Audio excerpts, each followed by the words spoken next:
Bienvenidos a todos al primer episodio de Acana Podcast. En este primer episodio tenemos a un invitado de lujo, es José Antonio Iturriaga, CEO de todo el grupo F, generando aproximadamente 5.000 colaboradores. Bienvenido, José Antonio. ¿Qué tal? ¿Cómo estás? Gracias, Fidel, por la invitación. Soy tu primer invitado, por lo visto, me acabo de enterar. Sí, sí, ese es el primero, como te había mencionado cuando te contacté. Recién estoy iniciando esto. Qué bueno, te felicito, compadre. Había visto en varias entrevistas que te llamaban Pepino. Sí. Es más, te voy a mostrar bueno, no te voy a mostrar la puerta de mi oficina, pero este es mi... Sí, ¿Ves? sí, ahí se veía en la foto también de tu LinkedIn, Sí, Pepino. sí. Qué curioso. Efectivamente, más que mi apodo es mi nombre. No, casi mi nombre.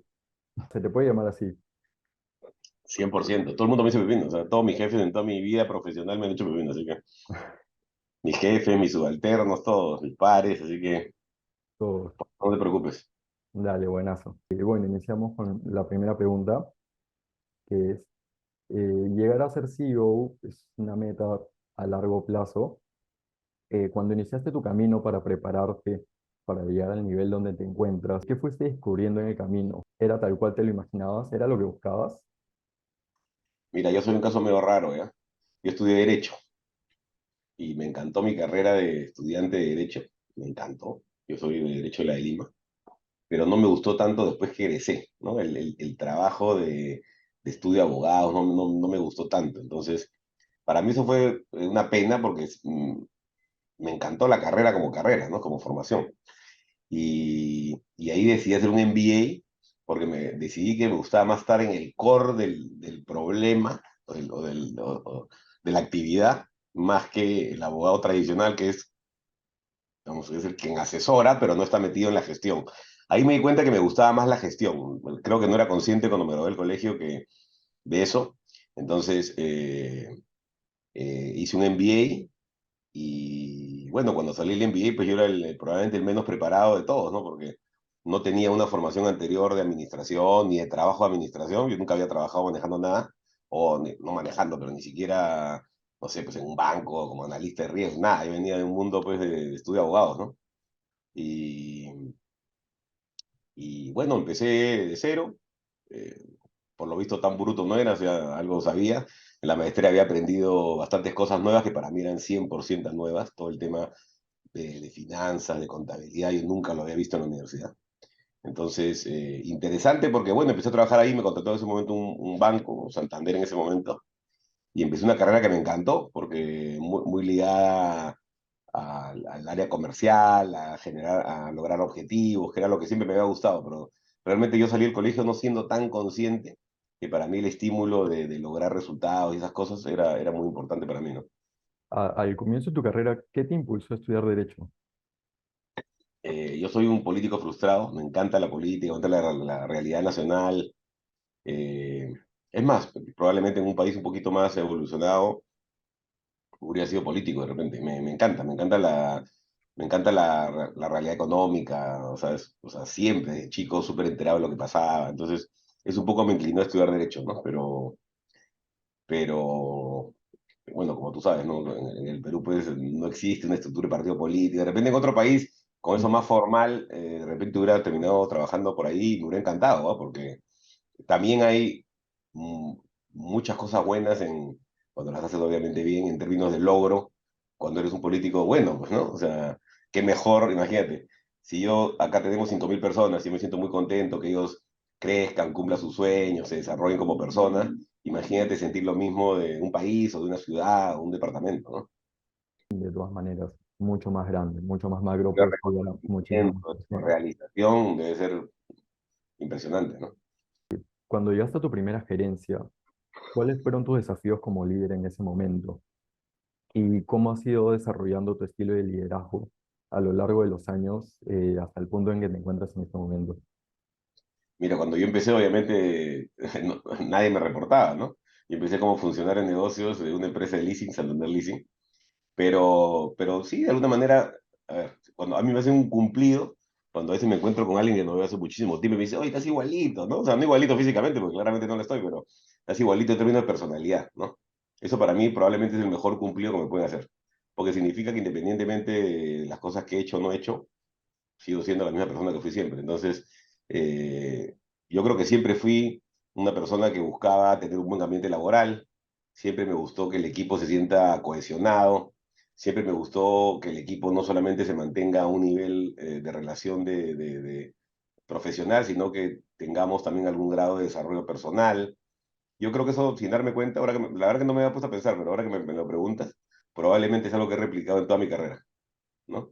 El tratar de que el equipo se sienta como, o sea, para mí es muy difícil trabajar con alguien un montón de horas y no tener cierto grado de empatía también con su parte personal, ¿no? Me es difícil. Hay gente que tiene esa capacidad, bueno, yo no la tengo, pero, pero creo que eso ha sido un comportamiento siempre uno no compite con el compañero, uno compite con la competencia, ¿no? O con el mercado. Entonces, yo nunca he estado mirando a qué hacer el costado, que porque le da mejor, ¿no? Es, ¿qué hago yo para ser el mejor? Para yo, dentro de lo que hacía, ser el mejor, el más destacado, el que la gente diga, oye, quiero que alguien me ayude, quiero que sea Pepino, quiero darle este encargo, quiero que sea Pepino, ¿no? Pero sin nunca, nunca, nunca golpeando a nadie, porque yo creo que no es necesario, ¿no? La competencia nunca está en la casa, está siempre afuera, ¿no? ¿Cuáles fueron esos primeros retos, situaciones que hayas pasado en el que tuviste un súper estrés y dijiste, bueno, acá tengo que hacer algo, tengo que moverme de tal forma Tú sabes que para yo no no he ser descubierto esa el persona? estrés hasta viejo, ¿ah? La verdad que yo fui badmintonista muchos años, yo siempre hasta grande. ¿Tú qué edad tienes? Tengo 25. Ya bueno, yo a tu edad, obviamente todavía, no, todavía ni siquiera trabajaba, trabajé un poquito más de 26 creo, y yo jugaba badminton competitivamente hasta los 31 ya trabajando, es más, ya recién casado. Entonces, para mí era, pucha, trabajar hasta las 6, 6:30 y me iba a entrenar hasta las 11 y la verdad que nunca sentí ningún tipo eran como dos actividades que me tenían, y recién el tema de estrés, yo diría que la primera vez que me he sentido realmente con mucha presión fue cuando me fui a México. Yo con el Scotia trabajé en Perú, de me fui no, yo tenía que ir en Canadá. En Canadá sí me generó algo de estrés el tema de que yo venía pues de un banco peruano, ¿no? Y me fui a la casa matriz. Todo este cambio del entorno político, laboral, fue, creo que en su momento, relevante para mí, porque obviamente yo era el extranjero y todo este grupo de gente pues se conocía de muchos años. No era como que vengo un extranjero a Perú y este es mi grupo pues con los que crecí en el banco, ¿no? Lo mismo al revés. De ahí también en México tuvimos una experiencia de bastante estrés porque creo que no había mucho alineamiento entre las expectativas de los accionistas en ese momento de la empresa que yo manejé y lo que se podía hacer en el mercado. Eh, Son momentos de estrés porque a veces hay cosas que uno no controla, ¿no? A mí probablemente lo que me genera estrés es las cosas que uno no puede controlar. Si yo las puedo controlar, bueno, tengo las herramientas para corregirlas o mitigarlas o lo que fuera. Pero cuando hay situaciones ajenas que ya escapan a mi control, probablemente son los momentos que me han generado algún grado de estrés. Y también de repente cuando uno espera de profesionales un estándar mínimo básico, ¿no? Y probablemente cuando yo he sentido que no los he recibido, sí me ha generado también un poquito probablemente de estrés, ¿no? Claro, porque eso de ahí es un tercero, o sea, tú no lo puedes controlar, tú no puedes manipular las acciones de la otra persona, cada uno es independiente. Sí, no solamente eso, ¿no? O sea, cuando tú trabajas entre profesionales, claro, o sea, obviamente habrá unos que destaquen más, eso siempre pasa, pero sí creo yo que sobre todo a determinado nivel hay comportamientos o responsabilidades mínimas que todos tenemos que tener y que eso, la verdad que cuando a veces digo, no, o sea, no puedo creer que no haya visto esto que es tan obvio, ¿no? No pasa mucho, ¿Sí? pero, pero sí esas cositas a veces se generan un poquito de frustración. Mencionabas que de Perú te fuiste a Canadá, a la casa matriz. ¿Cómo lograste, estando acá en Perú, trabajando en el Banco Peruano, que los jefes de Canadá dijeran, escucha, acá Pepino es, o sea, ¿por qué Pepino? ¿Por qué te jalaron a ti para ir a Canadá como vicepresidente? Esa hasta yo mismo me la decía. Cuando me llaman yo Scotia compra Perú, ¿no? Scotia pues no estaba en Perú, ¿no? Tenía un accionariado chiquito en el Banco Sudamericano, compra el Banco Vice, compra el Sudamericano y los une y crea Scotiabank. Eso fue en el 2006. Y yo me voy en el 2008, o sea, relativamente rápido, ¿no? Un año y medio después que compraron. ¿Y cómo fue? Cosas de la vida, obviamente, en ese momento ni siquiera había mucha relación con Canadá, salvo cuando ellos venían, ¿no? Pero los sistemas, todo, todavía estaban completamente independizados. O sea, no es que salió un job posting en Canadá y nos enteramos en Perú, en esa época no había. Después ya todo eso era transparente, pero en esa época todavía. Y una amiga que había venido de El Salvador, que hacía Scotia mucho tiempo, que trabajaba acá, me dijo, oye, Pepino, mira, hay esta posición. Y yo, porque ella sí, Salvador tenía muchos años siendo parte del grupo Scotiabank, Scotiabank El Salvador. Y me muestra el job posting, y yo, digo, esto, que me van a contratar, pero olvídate de haber cola en gente en Toronto esperando ser VP, ¿no? VP en ese momento era una posición importante en la estructura del corporativo. Era Claro, para ser el jefe, era para ser el jefe de todo small business para toda la división internacional, era la posición. Pero yo no sabía, varias cosas de la vida, que en ese momento Perú, fuera de Canadá, Perú era la operación con el portafolio más grande de small business en los demás países. Porque Canadá está, Scotia tiene un montón de países chiquitos, en el momento muchos caribeños, pero con portafolios pequeños. Y el portafolio más grande que teníamos, que tenía el grupo fuera de Canadá, de pequeña empresa, era el de Perú. Yo no tenía idea, ¿no? Entonces, obviamente, eso le generó algún grado de interés, me imagino, a los canadienses. Y después de unos filtros, un día me llaman, yo estaba de vacaciones inclusive, y me llegó un correo y me dicen, oye, te invitamos a un panel interview en Toronto. Y yo no conocía todavía a nadie en Toronto, ¿no? O sea, conocía a muy poquitos que habían venido a vernos, pero claro. superficialmente. Y así fue. Me invitan a un panel interview y yo estaba casado ya y le digo a mi esposa, no, olvídate, esto, que me van a contratar. Por cumplir, me imagino que me están invitando a la nueva operación que han comprado recién de Perú, para conocer más gente de Perú, pero es un gesto de cortesía. Literalmente le dije, "Este es un gesto de cortesía, porque esto no va a pasar". Bueno, viajo feliz, pues no conocía la casa matriz, ¿no? Me hospedé en un hotel precioso frente al edificio principal del Scotia, ahí en King Street, en el centro de Toronto. Maravilloso, llego, duermo, me baño, eterno entrevista.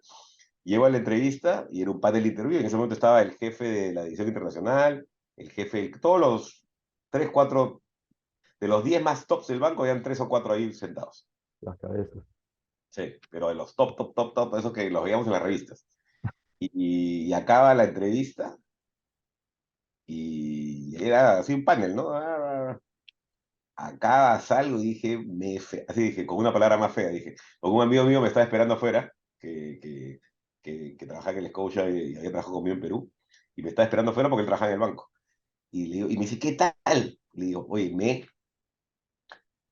me van a contratar. Te lo juro por Dios que le dije, me fregué, me van a contratar. Esa fue mi reacción. Pero obviamente era una sensación mía, ¿no? Bueno, regresé a Lima, ¿qué tal? Ja, ja, ja, ja, ja, ja. Pasó un mes y me llega, y estaba de vacaciones también nuevamente, unos días creo que había tomado, no me acuerdo qué, y me llega un email, en ese momento todavía no había tasa de red, pero nadie tenía todavía correo en los teléfonos. Claro, claro. Entonces yo entro de donde estaba a una laptop, esas que estaban en el Regatas, inclusive en la Catuta. Entro a buscar mi correo de la oficina y un correo que dice de unos abogados de Canadá, somos la law firm, no me acuerdo el nombre, te estamos contactando para ayudarte con tus papeles del work Wow. permit. ¿What? Yo, ¿qué? Y nadie me ha dicho nada, ¿no? Y te llamo a mi jefe en ese momento y le digo, oye, Uber, mira, me ha llegado esto, ¿qué cosa es? No, sí, me dice Pepino, lo que pasa es que no te quiero molestar porque estás de vacaciones, pero te iba a decir el lunes que te han escogido para el proceso. ¿Yo qué? Así fue. Experiencias de la vida. Ah, o sea, fue estar en el momento correcto, en el lugar correcto, pero también Aplicar ser la persona correcta y no tenerle la oportunidad. y aplicar, ¿no? Claro, Y y a mira ver qué qué bacán pasa. la experiencia, a ver qué pasa. Sí, para mí era un viaje monstruo, conocer la casa matriz. Y de ahí cuando estuviste como VP en Canadá, pasaste a Guatemala como CEO de una nueva división, me parece, un nuevo Un banco. banco, un banco. ¿Ah? Esa fue graciosa también, porque mira, para que veas cómo es la vida. Me estás haciendo recordar, estamos en una reunión en Toronto, hay varios VPs, no me acuerdo ni qué era, y Guatemala ellos lo habían comprado un poco de casualidad, ¿ya? Porque cuando compran el Banco de Trabajo en Perú, lo que es hoy día Credit Scotia, vino con una operación en Dominicana que el Banco de Dominicana la absorbió y vino con una operación en Guatemala. Pero en Guatemala no había Scotiabank. Entonces esa operación se quedó ahí. Y la verdad que ni la miraron. Y un año y medio después que la compraron, se dieron cuenta que estaba perdiendo un montón de plata. Entonces yo llego a una reunión de casualidad. Yo era el VP de Small Business y un amigo mío, un canadiense, y era el VP de micro, y este negocio de micro y consumo. Y este banquito era muy enfocado en micro y consumo. Y ahí en la reunión, ¿no? Con nuestro jefe, que no sé quién sería, oye, ¿qué hacemos? El banco está perdiendo 10 millones de dólares, hasta que lo compramos de casualidad. Pucha, ¿cómo hacemos? Necesitamos gente que vaya y yo hago ya. Le digo, así le dije, si le meten plata, yo me ofrezco voluntario. Hasta que en la sala, silencio y todos, ¿quién es este loco, no? Porque ningún canadiense se quería a Guatemala. Eh, yo sí, pero le meten plata, ¿no? Y yo me voy No, y creo nos que se volvemos a puede. prestar el banco. O Todos sea, voltearon, elegido, a dedo. o sea, No pasó ni, ¿qué será? Pues 3 meses de esa reunión. Yo estaba mudándome a Guatemala. Una experiencia espectacular, nos fue extraordinario. El banco lo volteamos. Me fui con mi cheque de 20 millones de dólares para aumento de capital, eso sí. Fue mi única condición. Le metimos el aumento de capital y me quedé 3 años y medio en Guatemala y nos fue súper. El banco lo volteamos. Un equipo de primera, la verdad, pero mira, nunca había sido yo gerente general en nada, ¿no? Y esa fue mi primera posición. Encima lo gracioso era que como el banco no era un banco pequeño, no lo veía mucho. Entonces yo me la pasé 3 años solo, ¿no? Yo de broma decía, te parece más mi banco que de Scotia, ¿no? Pero hicimos un cambio monstruo. La verdad que la pasamos excelente y felizmente con buenos resultados, ¿no? de ahí cuando estuviste como CEO en este pequeño banco y pasaron otras experiencias, otra que quiero destacar es cuando estabas ya en Perú, te contactan los accionistas del Grupo F, entras como gerente general de su financiera. Habías mencionado en una entrevista que normalmente no ascendían a CEO de todo el grupo del lado de la financiera, pero en este caso Sí, sí fue contigo. lo que pasa es que este es un grupo retail, ¿no? Que nace como Claro, retail y normalmente a mí me contrataron, cuando me contactan los accionistas del grupo F, que la verdad que me dice, para que veas cómo son las decisiones que uno toma, para que vayas aprendiendo cuando seas más viejo como yo. Eh, yo acababa de llegar al Perú, tenía poco tiempo, tenía año y medio, y la verdad que estaba súper cómodo en el banco. El banco se ha portado siempre conmigo excelente. Es más, el que me trajo fue en ese momento Miguel, que había asumido la gerencia general del banco, y la verdad que estábamos contentos, tranquilos. Pero ¿cómo es, no? Yo había sido gerente general 2 veces, pues, en Guatemala y en México, ¿no? Porque en México, entonces ya, poco que bacán, un año y medio haciendo, no teniendo todo el peso, pero bacán, qué rico, como que descansas, ¿no? Pero después de un año ya empiezas a extrañar la presión de todo, digamos. Y, y me llaman a tomar un café o a almorzar, creo, Ricardo y Manuel, que yo no los conocía, y tampoco conocía mucho el grupo, la verdad. Pero la conversación fue tan bacán, tan transparente, tan honesta, que dije, ah, monstruo, me encanta. Empecemos en el proceso. En ese momento estaban buscando gerente general para la financiera, claro. ¿no? Estaban haciendo varios cambios en el grupo. Y bueno, así fue un diciembre, creo que me contactaron, bueno, yo creo que viajé Año Nuevo, no sé qué, y al final en enero, final de enero, terminamos poniendo un acuerdo, y yo renuncié al banco el 31 de enero y empecé acá el 1 de febrero del 17. Y después, sí, lo que tú decías, se da que me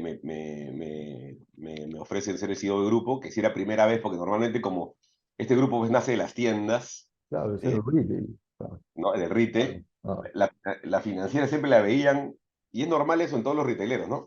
pero Que como un la ven como el complemento. brazo financiero para que el cliente compre en la tienda. Mm, Pero la premisa es que el cliente siempre es de la tienda. Entonces, esa es una lógica muy usada en el mundo retail en todos lados, creo. Pero creo que mi propuesta cuando asumí la gerencia general de financiera fue un poco diferente, ¿no? Fue una propuesta que yo le dije, mira, probablemente ellos esperaban que yo les diga a la financiera que sea más eficiente, que no sé, que atienda mejor a retail. Le dije, no, mi plan es que en 3 años solamente el 50% del negocio de la financiera dependa del retail. El otro 50% quiero que sea de actividades propias de la financiera, que probablemente, nunca lo he conversado con ellos, pero probablemente no se habían imaginado una propuesta en esa línea, digamos, ¿no? Entonces, eso fue lo que hicimos. Eh, y nos propusimos triplicar la financiera en utilidades, en tamaño, en todo, pero obviamente el driver de crecimiento no iba a ser el retail, porque el retail finalmente estás amarrado a lo que el retail vende. Entonces desarrollamos un montón de canales y productos ajenos al negocio del grupo, que fue lo que nos permitió al cierre de este año, 5 años después, eh, cuatruplicar el tamaño de la financiera en todo sentido, ¿no? En tamaño, rentabilidad. eh, Le hemos ganado, la verdad que contra todo pronóstico, le hemos ganado en los últimos 3 años a La todos pandemia. los bancos de consumo, ¿no? Banco Falabella, Banco Ripley, Financiera O, en términos relativos y absolutos, ¿ah? La verdad que hemos tomado un negocio bien, bien resiliente y creo que hemos tenido la capacidad con el equipo, con el retail, con Motocore, de maximizar las sinergias del grupo y eso ha posibilitado. Pero así como te digo esto de la financiación de crecimiento, también es verdad que hay mucha dependencia del retail también. En los peores momentos de la crisis del 2020, con la pandemia, nosotros ajustamos muchas colocaciones fuera del grupo, pero el grupo me permitía mantenerme, ¿no? Con un nivel de actividad básico. Entonces, si bien la financiera ha crecido mucho hacia afuera, todavía tenemos muchas ligazones que hacen que esto. Yo siempre digo que en verdad, más que varias empresas, somos una gran empresa con varias unidades de negocio, ¿no? Así lo veo yo, más que varias empresas independientes, ¿no? Claro, que se complementan pues los negocios. 100%. Y en las épocas duras, cuando uno opera así, Es una eh, base. te cuento cosas bien interesantes. En el momento más complicado que estábamos con las tiendas cerradas y todo, teníamos a vendedores que no podían vender. Nosotros tuvimos casi 3 meses cerrados, Claro. ¿no? Y teníamos, pues, no sé, 1.800 vendedores de campo del retail. Entonces, ¿qué hicimos? Oye, pongámonos a refinanciar. Y como se pudo reprogramar un montón de cosas con la pandemia, porque la super lo autorizó, teníamos a 1.500 personas buscando, cobrando o reprogramando. Eso no lo podía hacer nadie en el Perú, ¿no? Entonces, todas esas oportunidades de sinergias, la verdad que se maximizaron en los momentos de vacas gordas, cada uno quiere tirar por su lado. En los momentos de vacas flacas, yo tengo una anécdota de chico, me acuerdo que estaba yendo a Huancayo con un hermano en una pick-up y estábamos llevando, mi abuelo tenía una chacra en Huancayo, y estábamos llevando 11 cabras, ¿ya? Y 2 perros, creo. Entonces, estamos yo, mi hermano y un amigo, y atrás estaban las 11 cabras, pero al comienzo, pues las cabras y los perros, cada uno cada lado ladrando los perros y separados, ¿no? Y nos agarra una graniza de la patada, creo que en Ticlio, y Sí. volteo y los perros y las cabras están así juntitos, abrazaditos, ¿no? Claro, claro. Ejemplo similar. Mencionabas que lo que te hizo saltar de la financiera al CEO de todo el grupo era común, fue esa idea que normalmente no habían escuchado los accionistas, que fue independicemos la financiera y que traiga otro público que no sea necesariamente el del retail, más o menos ligado a tu llegada al grupo F. Habías mencionado que cuando asumiste las gerencias generales, la primera y la segunda, eh, habías jalado personas claves que habías tenido a lo largo de tu carrera. ¿Qué buscas, o sea, qué viste en ellos? ¿Cuáles fueron sus cualidades, sus perfiles? O sea, ¿por qué dijiste, esta persona, este brother o esta chica tienen que estar en mi equipo? Mira, yo traje a bastante gente que había trabajado conmigo, que me había demostrado esa capacidad de generar resultados. No hay mucha gente con muy buenas formaciones, buenas personas, pero que tienen pocas cosas que demostrar de tangibles, ¿no? Yo la persona con las que he tratado de traer, y la verdad que he tenido bastante éxito porque a todos los que he querido traer se han venido a trabajar y 6 años después a veces nos juntamos y nos reímos, decimos, pucha, que fue una apuesta probablemente hace 10 años recontra agresiva y míranos ahora 6 años después, estamos todos felices y contentos. No significa que no va a pasar nada en el futuro porque nadie lo sabe, pero ya estar 6 años, yo cumplo 6 años en febrero, pucha, es un montón de tiempo, ¿no? Entonces, yo busqué eso, ¿ah? Gente con la que me sintiera cómoda, gente que me había demostrado capacidad de ejecución y de resultados, ¿no? Gente con la que yo puedo pimponear, intercambiar ideas, discutir y que nadie lo tome personal, porque a mí a veces yo hablo fuerte, parece que no me estoy peleando, estoy discutiendo, pero con el sentido de encontrar alternativas, gente con la que también hice mucha empatía personal, ¿no? Pero yo te diría que lo más importante fue gente que me había demostrado en la cancha que lograba las cosas que definíamos como objetivos, ¿no? Inclusive, si definíamos cosas y había que cambiarlas, ellos mismos, oye, esto hay que corregirlo porque nos equivocamos, volteemos para acá, con esa capacidad de iniciativa, como digo yo, es la mentalidad de dueño, ¿no? A mí me gusta trabajar con gente que tiene mentalidad de dueño. Y Intraemprendedor. probablemente los accionistas nuestros piensan lo mismo de nosotros, ¿no? O sea, yo no tengo ni media acción, pero no creo que me hubiera comportado diferente a 7. O sea, yo creo que todo lo que he hecho en estos 6 años, no creo que hubiera tomado ninguna decisión diferente teniendo una acción o el 50% o el 80% de las acciones, ¿no? O sea, creo que hubiera tomado las mismas decisiones, ¿no? Interesante, o sea, buscaste personas que se sientan dueñas de la empresa. O sea, Identificadas. O sea, acá la gente, te lo juro, o sea, nos sentimos dueños y no tenemos ninguna acción. explayando un poco más el tema, poniendo el tema del CEO, eh, pongamos dos situaciones, dos personas que quieren llegar a ser CEO, dos de la misma universidad, mismo contexto. ¿Qué hace que una de pasos, ascensos agigantados y la otra no? O sea, porque es muy común en las personas que llegan a ese puesto que saltan, Es una pirámide, ¿no? No todos y pueden llegar. claro, no todos van a llegar, pero ¿qué los hace destacar para saltar tanto Mira, yo creo, de un puesto a a ver, otro?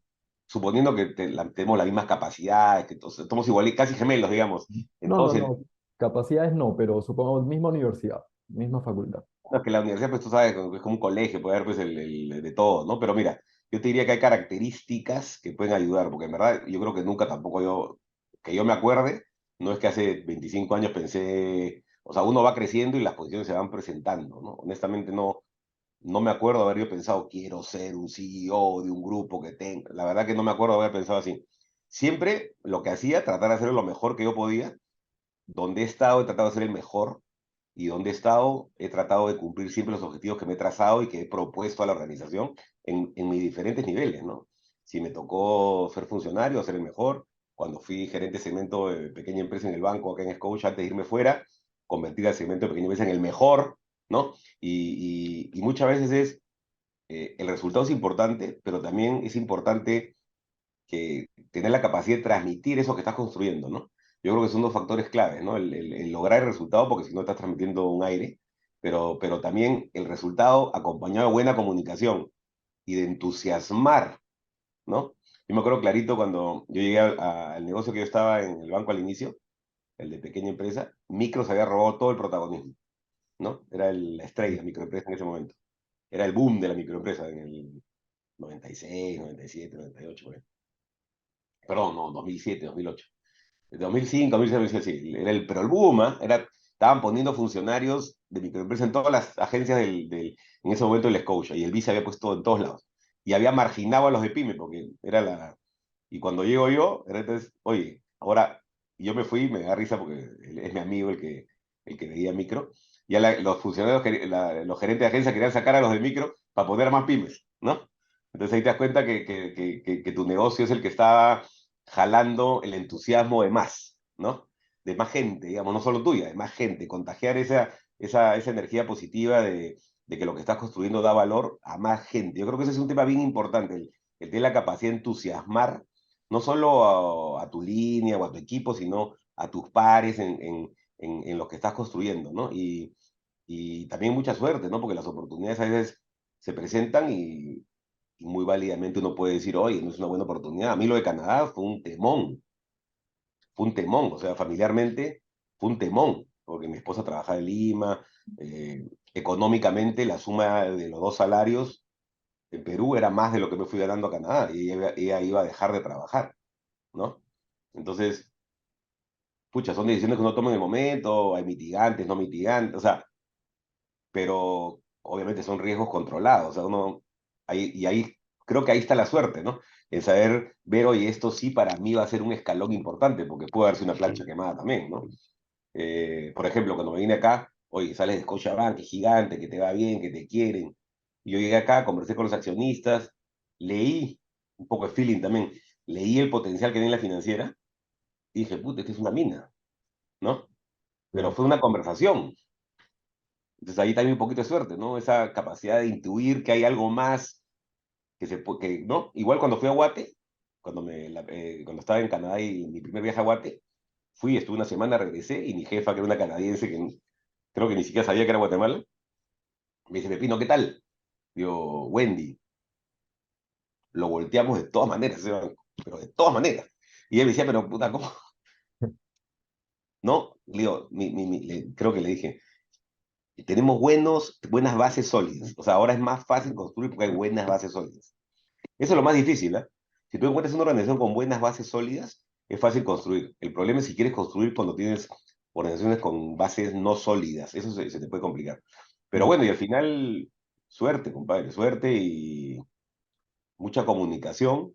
Pero yo no sé, es difícil decir qué característica, ¿no? Solo te diría que en la etapa que estés, lo que haces, hacer lo mejor posible, ser el mejor, cumplir los objetivos, generar mucha empatía con mucha gente, porque las carreras se construyen también en base a relaciones, ¿no? Y podemos ser igualitos, igual de inteligentes, todo. Pero, oye, este me cae más simpático que este, o es más empático que este, y de repente esa es la decisión que toma alguien para una posición, ¿no?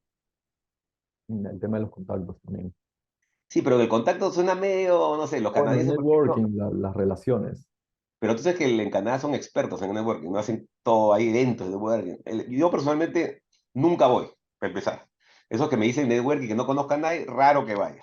Siempre yo entro por un lado que conozco a alguien y claro, y sí me interesa, pero esos que hay así fríos, que un café, aparécete y saluda a gente, no es Mm, mi estilo, ¿no? Yo voy más por el lado personal y sí conozco un montón de gente, pero no soy, hay gente que y lo hace muy bien, ¿ah? Es mérito de ellos que se dedican a esto, ¿no? Y van a cualquier evento, no conocen a nadie y pasan repartiendo tarjetas. O sea, yo nunca lo he hecho, ¿no? claro, claro, tú relacionas más la cercanía. Sí, ese es mi estilo, son estilos finalmente, ¿no? No hay ni correcto ni incorrecto. Claro, es una forma de llegar a un camino, por así decirlo. Sí. Mm, Generar confianza, eso no te lo he dicho. Pero probablemente lo único que tiene un profesional como nosotros, o no, todavía cuando... ¿Ya acabaste la universidad? sí, ya acabé. Lo único que vas a tener en tu vida profesional, si eres, a menos si eres como yo, empleado, es tu credibilidad. Ese es un tema que cualquier colaborador de cualquier nivel es lo que más tiene que cuidar de su credibilidad, ¿no? La confianza que le generas a terceros. En base a resultados, en base a valores. A todo. La credibilidad es una palabra bien, bien brava, ¿no? Claro. Involucra resultados, involucra tu personalidad, involucra tu palabra, tus valores, cómo te has comportado, Un tema todo, de ¿no? conectar también con las personas que están arriba, por así decirlo. 100%, arriba y abajo, compadre. Claro, arriba y abajo. Normalmente, si tú conectas solo para arriba, de lo que yo he visto, y obviamente no estoy acá diciendo nada que sea una ley, ni mucho menos, eh, yo creo que arriba sin abajo es corto plazo, ¿ah? Mm. Hablabas mucho de la cultura de una organización, del lugar donde trabajas, y formar esas relaciones. Eh, ¿Cómo creas esa cultura en el lugar que trabajas? Porque supongamos, te mueves de empresa, uno no sabe a qué llega. O sea, te pueden decir cosas, pero realmente hasta que uno llega. Pero mira, compadre, eso, qué buena pregunta. Yo llegué a organizaciones que estaban golpeadas, menos golpeadas, porque con estas mudanzas de operaciones, normalmente nadie vende si te da monstruo, pues normalmente cuando vendes es porque te ha ido mal, normalmente, ¿no? Yo llegué a empresas que habían estado golpeadas y sí se puede hacer un cambio rápido en la cultura de la gente. Pero lo más importante es, de todos los cursos que he llevado, lo único que me acuerdo es un curso que llevé de coaching hace años, que me dieron unas tarjetitas que se me han perdido en una de las últimas mudanzas, que decía walk the talk, ¿no? El predica con el ejemplo, ¿no? El walk the talk es lo que más me acuerdo. Y yo creo que si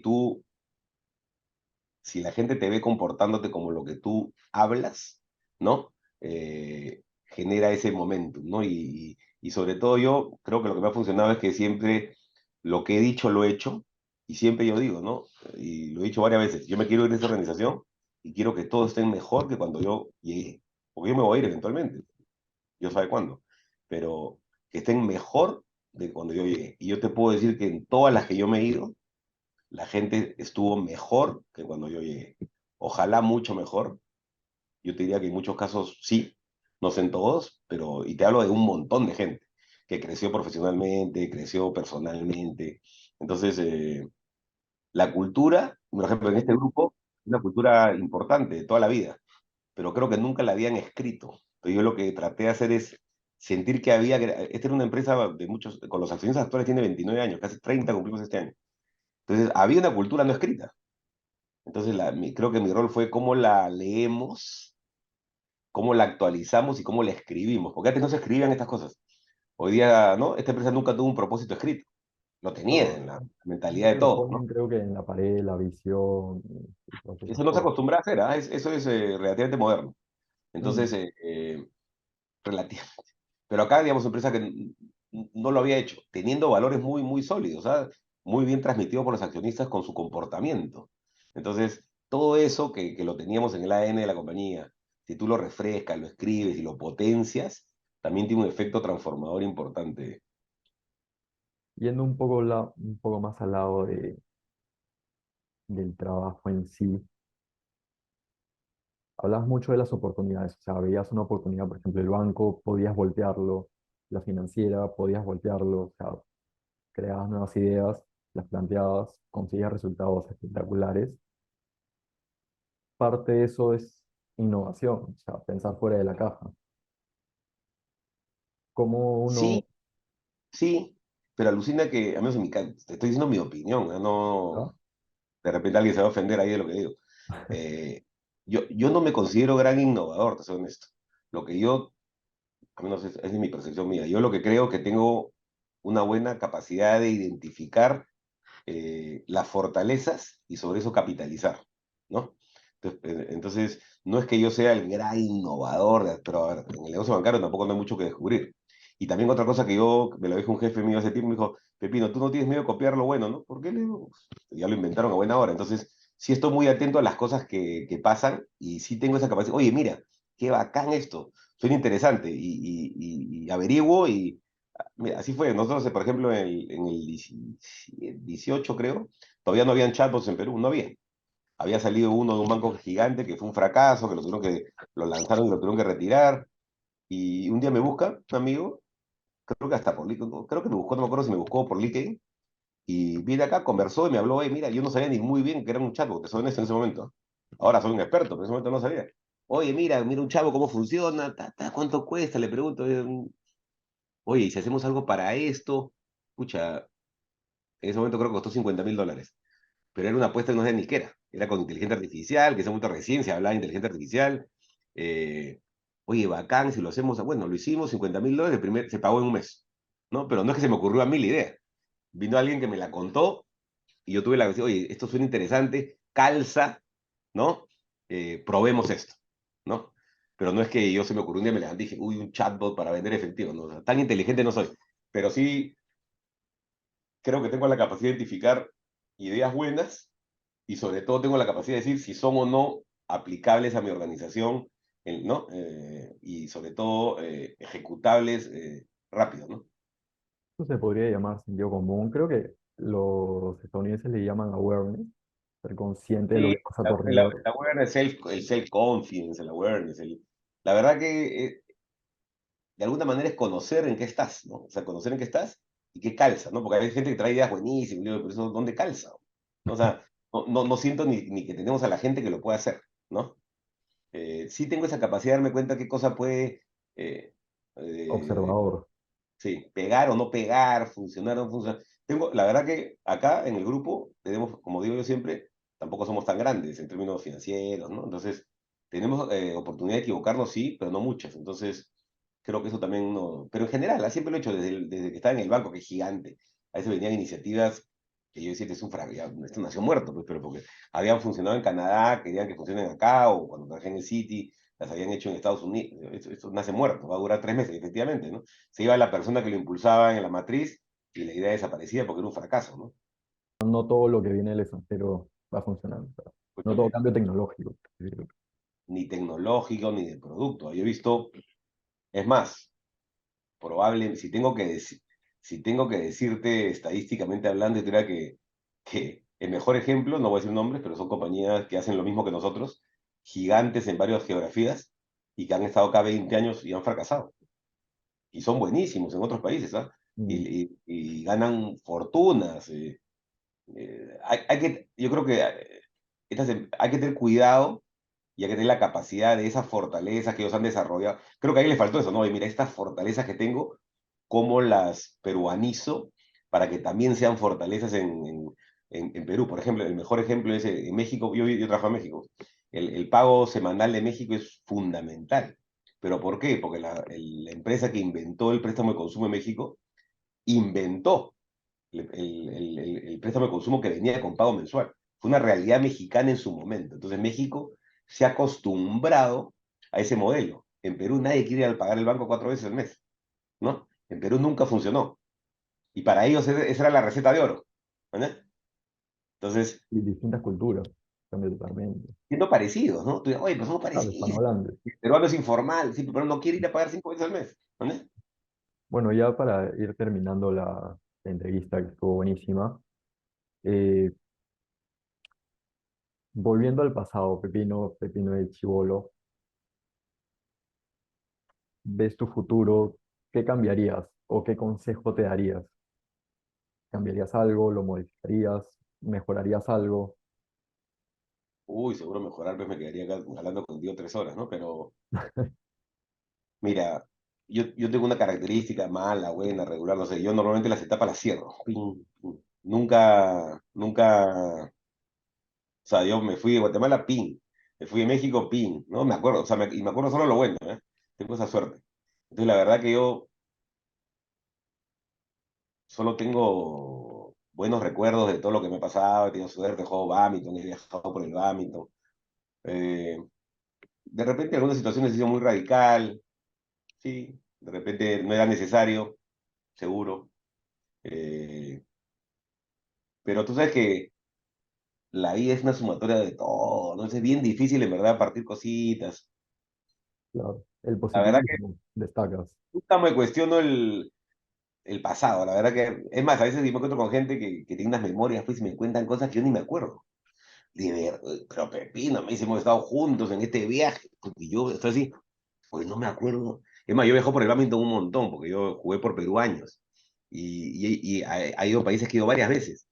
Y volví a ir ahora ya de casado, de viejo, y no me acuerdo nada. O sea, rarísimo, ¿no? Me acuerdo más anécdotas, pero hasta hoy te acuerdas que fuimos. Oye, compadre, que no me acuerdo nada. O sea, no sé, mi cerebro va como borrando lo. Me acuerdo anécdotas, ¿no? Y Claro, todas buenas, ¿no? claro, siempre el positivo y punto. O pintorescas, Adelante. de chocar, porque una vez me dieron una noticia, una auditoría horrible de un lado y me estaba subiendo al avión. Entonces, hasta ahora tengo recuerdo yo en el avión que no podía ni respirar, ¿no? Claro, Eh, la noticia. pero anecdóticas. Ahora, o sea, hasta esa que te cuento, que en su momento fue, ¿qué hago? Hoy día me da risa, pues, porque es una anécdota simpática, ¿no? Claro, claro, todo se convierte en anécdota al fin y al cabo. Bueno, nos quedamos con eso.